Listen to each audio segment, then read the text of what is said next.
ভাই আমি ভিডিও করার জন্য বারবার বাইরে যাইতেছি আর দেখি সবাই আমার দিকে তাকাই দিচ্ছে। মানে ভিডিও যে একটু শান্তিতে করবো তাও করতে পারছি না। লঞ্চের এই একটা মাত্র জায়গা পাইলাম যেখানে বসে কথা বলা যায় নিবিড়।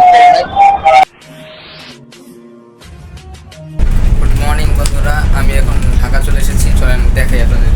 চলেন। আসসালামু আলাইকুম বন্ধুরা, আমি আজকে চলে এসেছি কীর্তনখোলা 10-এ। আর আজকে আমি এই লঞ্চে করে ঢাকা যাবো এবং আপনাদেরকে পুরো এই লঞ্চটা ঘুরে দেখাবো। তাই আর দেরি না করে ভিডিওটি শুরু করবো। বরিশাল থেকে ঢাকার অন্যতম জনপ্রিয় ভ্রমণ মাধ্যম হলো লঞ্চ। এই যাত্রায় রয়েছে নৈসর্গিক সৌন্দর্য, আরামদায়ক ভ্রমণ এবং অসাধারণ অভিজ্ঞতা।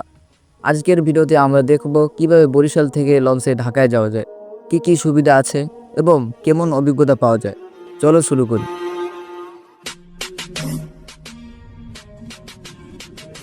ভাই আমি ভিডিও করার জন্য বারবার বাইরে যাইতেছি আর দেখি সবাই আমার দিকে তাকাই দিচ্ছে। মানে ভিডিও যে একটু শান্তিতে করবো তাও করতে পারতেছি না। আমি কি একটা অবস্থায় বসে বলে। বরিশালের প্রধান লঞ্চ টার্মিনাল থেকে প্রতিদিন 2টি লঞ্চ ঢাকার উদ্দেশ্যে ছেড়ে যায়। এখানে সুন্দরবন, পারাবত এবং আরও বেশ কিছু জনপ্রিয় লঞ্চ রয়েছে।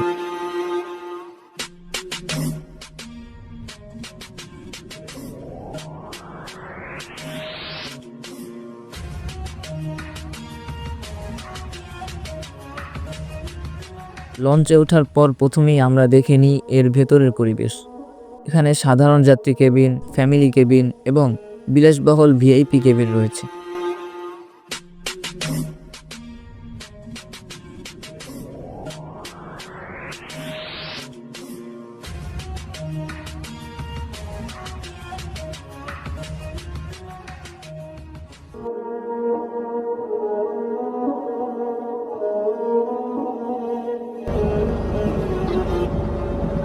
আসলে আমি কথা বলতে চাচ্ছি কিন্তু আর কি অনেক মানুষ তো, এই জন্য কথা বলতে পারছি না শরমে। লঞ্চের ডেকে বসে নদীর মনোরম দৃশ্য উপভোগ করার সুযোগও রয়েছে। রাতে নদীর বাতাস আর আলোর ঝলকানি সত্যিই অসাধারণ অনুভূতি দেয়।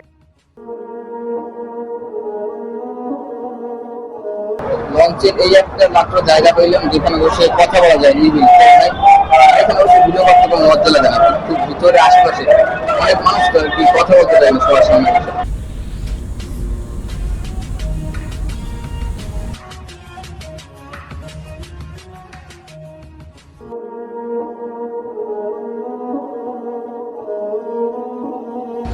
আর এটা হচ্ছে আমার কেবিন, দেখেন টিভি আছে কিন্তু টিভি দেখার আমার প্রয়োজন নাই। আমার আর আয়না,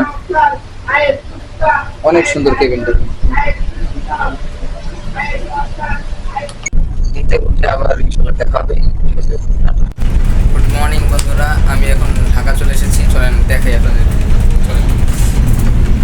আর একটা কথা, আপনাদেরকে একটা কথা বলতে ভুলে গেছিলাম যে এই যে কেবিনটা দেখছেন, এই যে এই কেবিনটা আমার নিচে হলো 1300 টাকা সিঙ্গেল কেবিন। আমি ভাবলাম কি হলো, আমার কাছ থেকে বেশি নিয়েছে নাকি। আপনারা যারা গেছেন আর কি এর আগে ঢাকায়, আপনাদের কাছ থেকে কেমন নিয়েছে একটু জানাবেন অবশ্যই কমেন্ট করে। ভিডিও এই পর্যন্তই, তো কেমন হয়েছে অবশ্যই কমেন্ট করে জানাবেন এবং আপনারা যারা এর আগে ঢাকা গেছেন আপনাদের অভিজ্ঞতাটাও শেয়ার করবেন।